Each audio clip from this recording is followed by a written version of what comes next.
মজাদার একটা রেসিপি নিয়ে হাজির হলাম, যেটা হচ্ছে কয়েক বছর সংরক্ষণ করা যাবে। আসসালামু আলাইকুম ভিউয়ার্স, কেমন আছেন সবাই? আশা করছি ভালো আছেন। আমি আবারও হাজির হয়ে গেলাম নাহার্স ড্রিমস ওয়ার্ল্ড থেকে। আমি নাহার।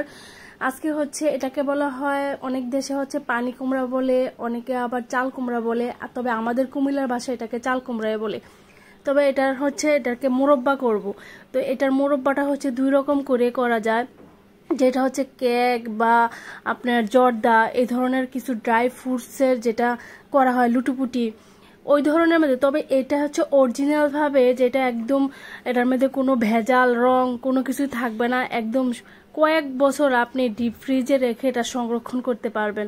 আর আপনার সময় মতো আপনি কেকে, তারপরে জর্দায়, বিভিন্ন ডেজার্ট আইটেমে হচ্ছে আপনি দিতে পারবেন, বা ফালুদাতে অনেক কিছুতে দেওয়া যায়। এটা যেহেতু ড্রাই থাকে, যেটাকে হচ্ছে ড্রাই মোরব্বা বলা হয়।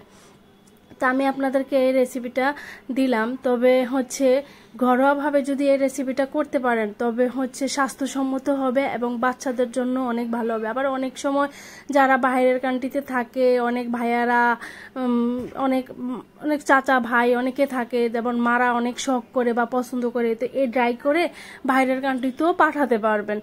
তো দেখেন আমার সম্পূর্ণ রেসিপিটা আমি তো কি করতেছি দেখলেন। প্রথমে এটা ছিলে নিছি, যদি সবুজ অংশটা থাকে তাহলে হচ্ছে এটা ভালো হবে না। তো আপনারা হচ্ছে বটি বা হচ্ছে চাকু দিয়ে এটাকে ভালোভাবে ছিলকাটা ছিলে নেবেন। ছিলকাটা অবশ্যই অনেক শক্ত থাকে, আর সবুজ অংশটা যাতে না থাকে এটা ফলো করবেন, তাহলে ভালো হবে না। তো এটাকে এরকম একটা কাটা স্পুন দিয়ে হচ্ছে এটাকে কেচে নিব বা করে নিব। তো এটা এখানে হচ্ছে লবণও দিতে পারেন বা চুনও দিতে পারেন। তো চুন দিলে অথেন্টিক স্বাদটা পাওয়া যায়।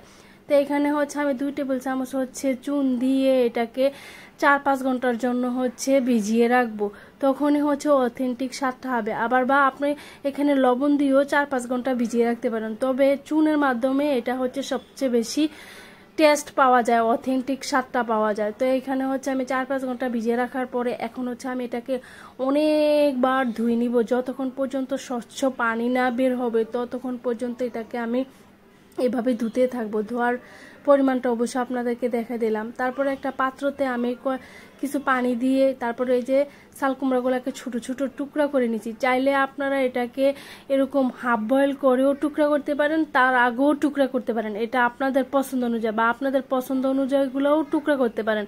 তা আমি আমার মতো করে টুকরাগুলা করে নিছি, নিয়ে হচ্ছে এটাকে 5 মিনিটের মতো হচ্ছে এটাকে হাফ বয়েল করে নিছি। নেওয়ার পরে গরম অবস্থা থাকা অবস্থা এটার মধ্যে হচ্ছে যে পরিমাণে সুগার ইউজ করা হবে, যেমন এখানে হচ্ছে আমার 500 গ্রামের মতো চাল কুমড়া ছিল, তো ছিলা টিলা যাওয়ার পরে প্রায় 350 গ্রামের মতো হয়ে গেছে। তো এখানে হচ্ছে আমি 250 গ্রাম সুগার দিয়ে 2টা এলাচ দিয়ে এটাকে প্রায় 10-15 মিনিটের মতো ঢেকে রাখছি। তারপরে দেখেন কি সুন্দর এটা চিনিটা গলে একদম পানি বের হয়ে গেছে।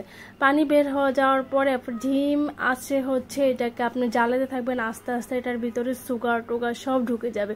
ঢুকতে ঢুকতে দেখবেন এক পর্যায়ে এটা মানে যেটাকে আমরা শিরা বা অনেক শিরার মতো হয়, আস্তে আস্তে এটার গায়ে গায়ে লেগে যাবে। তো এখন বলতে পারেন যে আমরা যখন মানে এই ড্রাই মানে মোরব্বাটা কিনি তখন তো হোয়াইট থাকে, দেখা গেছে বাইরের যেটা হয় এটার মধ্যে অনেক হচ্ছে সোডা ব্যবহার করা হয় তা হোয়াইট রাখার জন্য।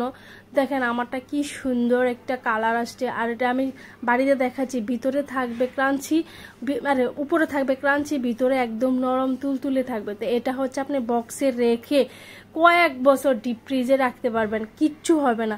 তো সবাই ভালো থাকবেন, সবাই দোয়া করবেন। Thank you for watching. আল্লাহ হাফেজ।